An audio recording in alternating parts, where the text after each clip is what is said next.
Okay, we're going to begin briefly with some symptoms, and we're not getting into too much detail in detection and description of symptoms, but I do think we want to start with what does this look like, so we can all recognize and be aware of the impact because we understand what this thing looks like.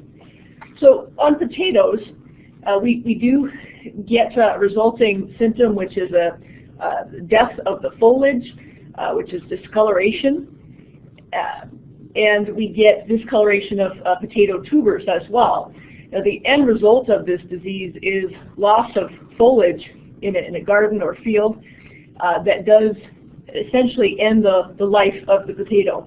So if this disease comes in early, you're essentially eliminating all of your leaf tissue, all of your photosynthetic potential, and the plant will shut down. As this disease progresses later into the production season or the plant life cycle, you do get tuber symptoms or potato tuber symptoms that you see at the bottom of this slide. Not only are these potatoes ugly to look at, but they don't store well. They don't make quality seed potatoes for the next season's production, and they're certainly of limited value for the marketplace. In tomato, symptoms are similar on the foliage. We get these brown dead patches on leaves. The foliage overall can decline rapidly, as we see here in this photo. And on tomato fruits, we get very distinctive symptoms that can vary slightly. We have a symptom here where it's brown right along the stem end of the tomato. And this brown discoloration is quite firm to the touch, but can break down rapidly and become a zone where bacterial pathogens, both those that are disease-causing to the plant and those that can cause stomach and digestive problems for humans, can reside. So impacted tomato fruit are not recommended for consumption. Okay, the impact economically of late blight across the globe it equals about $6.7 billion each year in cost of crop loss in terms of management approach. And that can be an investment in additional fungicides that are necessary. That's the cost of lost crop due to crop destruction in effort to limit further spread and inoculum production. This is considered one of the most important diseases of potatoes and one of the top 5 diseases of tomatoes with respect to economic impact. Within the U.S., about $77 million are spent each year in control of late blight, yet despite these control efforts, losses are still estimated at about $288 million annually. We rank 4th nationally in potato production, as most folks assume. Idaho is #1 in terms of acreage, and then we follow behind some of the other Pacific Northwestern states. But we do produce just about 65,000 acres of potatoes here in Wisconsin. 90% of our crop is for food. It's either for fresh direct market, potatoes that you buy to cook at home, or goes to the production of French fries and potato chips. 10% of our industry produces potatoes for seed. Of course, potatoes are a vegetatively propagated crop, and so we have to make more potatoes to make more potatoes, right? So it's a significant industry for our state, and again, we rank 4th nationally, so we're quite a contributor on the national front. Historically, late blight, it came on the radar in the 1800s, and this was a time when late blight was introduced to the United States from Central America, where it is believed to have evolved. This happened in the early 1800s. Then we moved to about 1840, and in fact, in the northeastern U.S., there were some very early reports of late blight or descriptors of late blight symptoms, which we now know to have been, in fact, late blight. And then moving into 1846 to 51 is a period of time which we know well, and that's, of course, the Irish Potato Famine. And many of us have learned of this historical period in our history classes, and this is probably most people's first exposure to plant pathology in many instances. And so late blight was one of the factors which did lead to the Irish potato famine. Certainly their social and economic status of the time in response to this disease was in essence the resulting famine. But late blight caused significant damage to the crop of potato, which was the prime food source for the growers of the Irish countryside.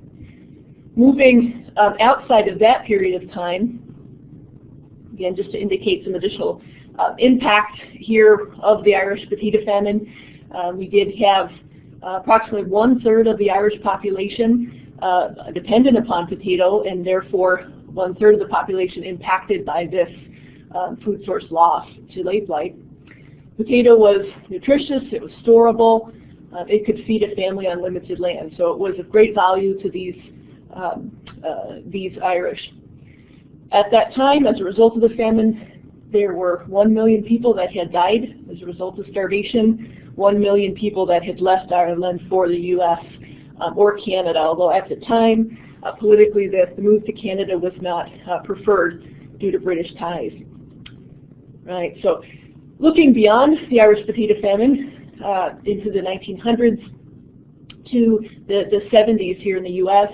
and worldwide, there was a predominance of just one strain of late blight that we recognize at this time, and it was likely what we term a clonal descendant, meaning it was one of the members of that the initial pathogen population which caused the Irish potato famine. So certainly a relationship there between our more modern day late blight and that of the 1840s. Moving ahead in time, here to 1942, it takes us home here to Wisconsin, and this short presentation I find very interesting. It's a series of watercolor cartoons that was developed here at UW Extension by our Extension Service when they had an agricultural journalism department. And Byron Jorns was the illustrator, who worked with Russ Larson within the Department of UW Plant Pathology to develop this slide set for educational purposes. And many of the slides are still very much accurate and effective for educational purposes today. So at the time, the disease had destroyed about 1/3 of Wisconsin's potato crop, and that was about 5 million bushels. Right? That was enough to supply 250,000 families for a year. All right, so their goal was to not let that happen again back in 1942. So here's the depiction of late blight. This is supposed to be the pathogen, right? So this is a little, in my mind, this is a sporangium. This is one of the spores that travels about in the air, can land on a susceptible plant, a potato or a tomato plant, and cause disease. It was designed, if you look at the head of this little caricature, it looks like a helmet of soldiers during World War II. So it was significant to that era as well. Right, so these little spores are tiny, right? You can fit many of them on the head of a pin. I think very effective to show us the microscopic nature of this particular pathogen. And here with their little airborne devices, they are moving in the air, spreading from an infected field into a healthy field. Right, so to support the idea that these are airborne, they can affect newly emerging potato crops, and plants are susceptible even when they're young and tender, as it says. The pathogen is splash dispersed. As you see here, they're swimming about, and rain and overhead irrigation can move these spores about within a field. And these spores can affect the lower stem and undersides of leaves, resulting in the symptoms that I had shown earlier in this presentation. Okay, and an end result is that this late blight will kill the plant. The plant cannot take it. And even below ground, the potato tubers are not safe. These spores can percolate downward. If there's any rain event or precipitation, again, can move these spores down into the soil profile, and it can affect the tubers directly. They're not safe below ground. And then any potato tubers that were infected, if they're saved over the winter season and planted again in the following spring, they can be contaminated. They contain the pathogen, and potato tubers are living plant parts. So when you have a living plant part, it maintains viability of this particular pathogen, and therefore you're not just planting a potato seed here, but you're planting inoculum, you're planting late blight. So that is evidence of the continued risk. At that time, in 1942, one of the best fungicidal measures to manage late blight was the Bordeaux mixture, and this is sort of a fancy name for a copper-containing fungicide. And so coppers were used at that time, and they remain actually one of the top organic treatments for late blight control here in state and nationally. And good coverage of those fungicides on susceptible plant tissues is important. Where you don't have coverage is often where first infection occurs. This is offering a depiction of a late blight spore that's just received fungicidal treatment, and it's not well, right? So the summary here of this cartoon is that late blight is controlled by spraying or dusting with fungicides. And that was the best management at the time. All right, so we move ahead in time to the 1970s. This is a significant period in late blight history because it's when some new strains of the pathogen were brought from Central America to Europe.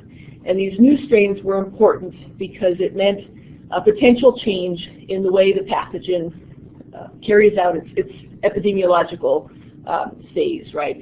And so what I mean by that is that the pathogen by itself can't be soil-borne. It can't live in the soil by itself, but rather it needs a living host. It needs that living potato tuber, or it needs a living tomato plant to remain viable.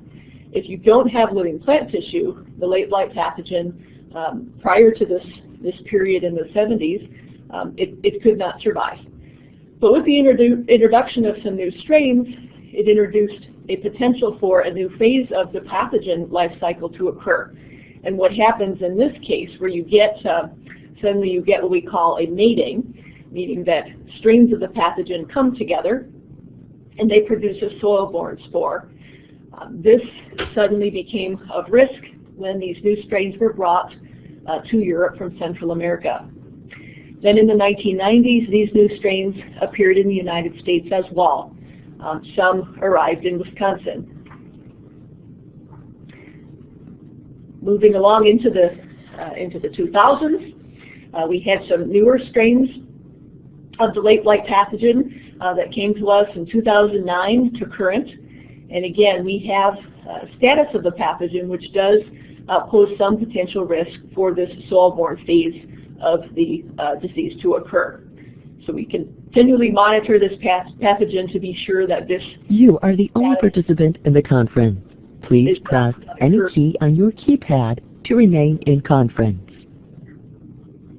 Okay, so in summary here, certainly late blight has shaped the lives of millions of Irish affected by the potato famine. Many Irish families had come to the United States as a result of this disease, and we learned a lot from that phase in history in terms of social economic condition, reliance upon a single food crop, and disease management and pathogen biology. Late blight has continued to be a crop disease of concern for over 200 years. And while we've known of late blight and researchers have been studying it for so long, this pathogen is a formidable one and one that evolves very well. So while we make a few steps ahead in terms of our understanding and knowledge of late blight, the pathogen takes a few extra steps ahead. You are alone in the conference. You'll be disconnected. Evolve and change, causing additional challenges.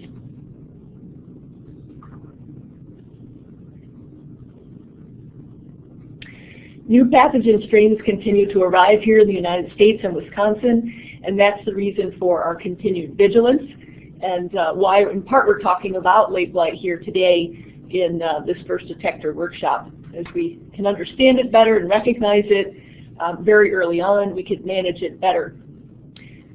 USA Blight website, I haven't introduced that yet formally here, but we'll talk about it more in an upcoming session. But this is a national website which houses information regarding locations of detection, management, symptomology, and can be of great use to folks interested in staying on top of disease information and early recognition. This site also includes numerous university extension resources here from UW, as well as across the United States. And just to summarize and control, that of course is the most critical of these bullet points when it comes down to limiting late blight as we move ahead. And we use a series of integrated management tools, including host resistance, which is the most important, because if you have a resistant plant, you can reduce, if not eliminate, disease altogether. Sanitation is important to get that living plant tissue either out of the field or to get it to a status of more rapid decomposition so we don't have persistence of the pathogen. We can forecast for late blight, and we do that here within Wisconsin in various ways. It's also offered in a number of other potato producing states, and commercial growers have adopted this unilaterally by and large. And fungicides do remain important. There have been a lot of great advancements and achievements in identifying fungicides that have minimal off-target effects for the environment and certainly for workers within agriculture and consumers of these food products overall. And with that, I will just offer you some informational resources here at the end. We do have a University of Wisconsin Vegetable Extension Team website, which includes a number of, we have some biological IPM manuals there across cropping systems and types, whether the production style is organic or conventional or backyard gardener. We have tools available there to manage crops.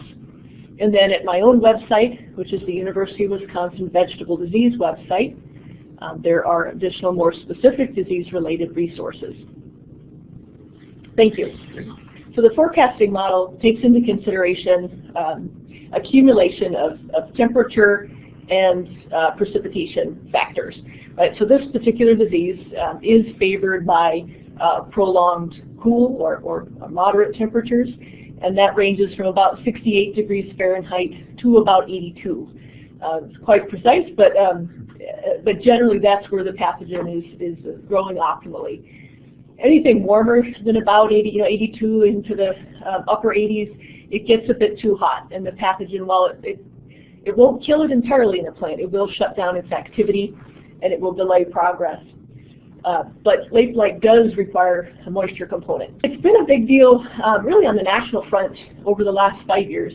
So in 2009, there was an event which happened, and there were late blight infected tomato transplants that moved about the U.S. and they moved particularly along the eastern seaboard. Some of those infected transplants made their way to the Midwestern states, and there were some reports out on the West Coast as well.